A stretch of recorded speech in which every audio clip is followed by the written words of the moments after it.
So my Porsche 914 had an issue with a whining noise on deceleration and at idle. After doing a little bit of research, I concluded that the AAV, or Auxiliary Air Valve, also known as the AAR, Auxiliary Air Regulator, was the issue to my whining due to a vacuum leak. I decided to take it out and take a look.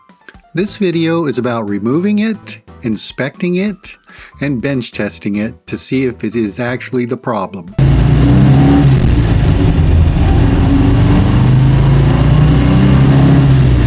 Taking out the valve consists of removing the 3 vacuum hoses and the 2 flathead screws. Okay, this part here sells on eBay for $200 to $300. I've seen as high as almost $400 for a used one.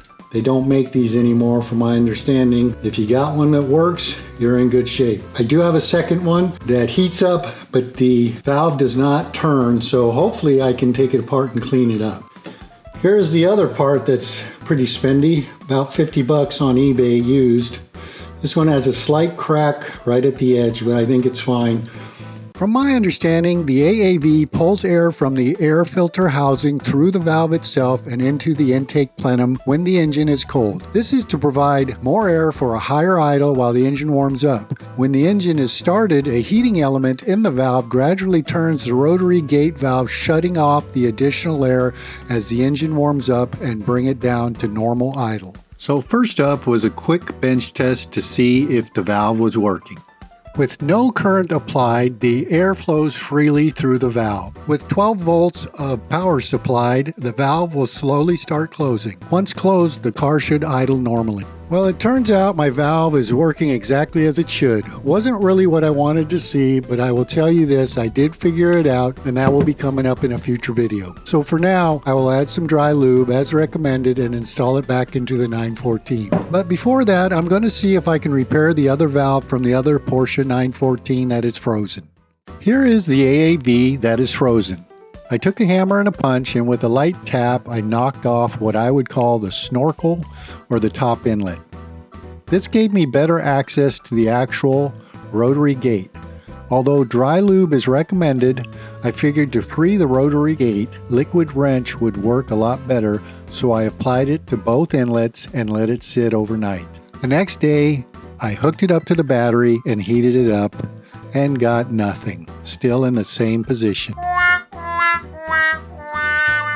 So it was time for plan B. And what I ended up doing was I was able to put a screwdriver in the slot and move this around like so.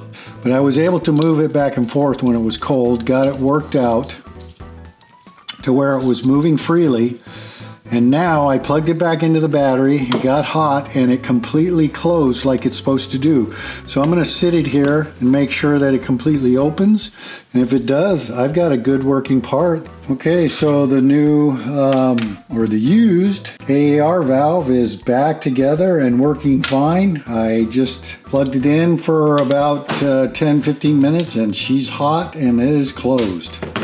So we're good. After lubing it and checking it for any type of vacuum leak, it was time to put it back in. So here's the auxiliary valve that we're going to install. Unfortunately, I destroyed the factory connector, so I won't be using that. What I will be using is a blade connector with heat shrink covering it. Then we have the 2 flathead screws that are important because they ground the circuit for this valve, so they need to be tight and clean. Okay, let's install this valve. We've already talked about the large diameter vacuum lines, one coming from the intake before the throttle and the second going into the plenum after the throttle. There's a third one that hooks up to the Y connector that goes to the decel valve. This valve is designed to keep the idle up when you let off the gas to prevent backfiring. Trying to get these screws started is not easy as the area around the valve is very tight. Luckily, I had a screw-holding screwdriver to make it easier to install the screw. Boy, this is difficult.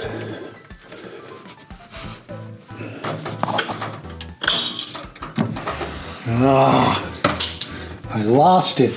Darn it.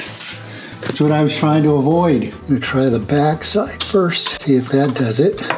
Yeah, it feels like it's gripped. Okay, that one gripped. Let's see if we can get this other one.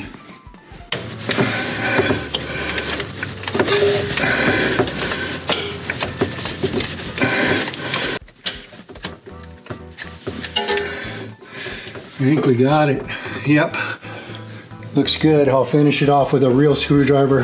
This screwdriver came in pretty handy. I didn't know if it would work or not, but it's something I should keep because I'll use it plenty.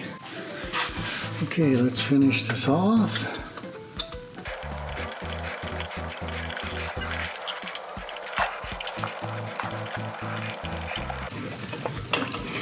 Okay, let me connect the 12-volt supply. Where's my white? Here it is.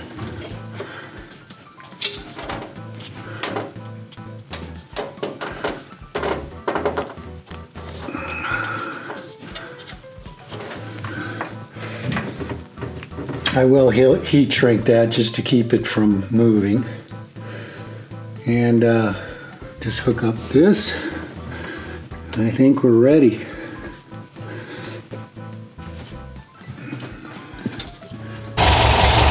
Well, the valve appears to be working. Idling really good. Smooth. So I'd say this is a success. Still won't take care of my whining noise, I'm pretty sure, but we'll take a look. As mentioned previously, this did not take care of the whining noise. I did figure it out, however, and that's in a future video.